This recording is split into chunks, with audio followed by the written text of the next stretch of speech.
Шалы ТВ үзенең шикләрен киңәйтә. Безне хәзер Һиндстанда да, Австралиядә дә, Мәскәүдә дә, Парижда да караячаклар.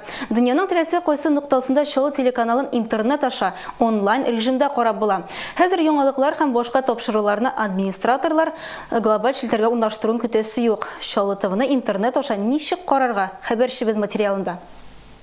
Безнең тапшыруларның эфирга чыгу вакытында кемдер эштә, кемдер бакчада, кемдер чит илдә булырга мөмкин. Хәзер исә тамашачылар безнең каналны интернет булган барлык җирдә дә карый ала.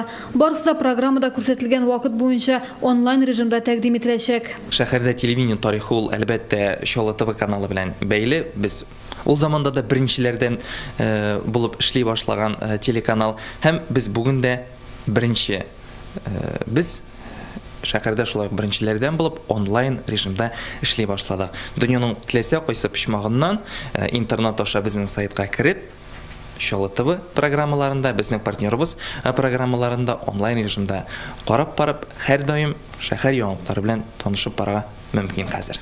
Тест режимында эшләүче онлайн трансляцияны беренчеләрдән булып Татарстан һәм Башкортстан республикаларының халык артисты Айдар Галимов бәяләде. Мин яратам Шалы телевидениесын.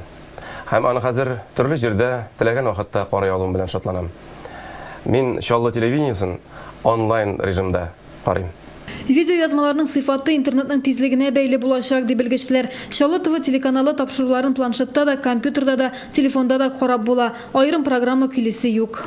Программаларны урнаштырырга кирәк түгел, чөнки хәзерге безнең компьютерларда, ноутбукларда барысы да куелган. Шуңа күрә монда әз генә компьютерда эшли берергә кирәк тә шуның белән безнең программаларны карарга була.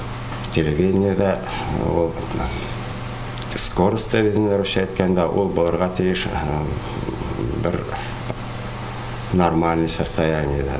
Шалы ТВны онлайн режимда карау өчен chilnytv.ru рәсми сайтында онлайн трансляция кушымтасына басырга гына кирәк. Гүзәл Шихапова, Альберт Шефигуллин, яңалыклар.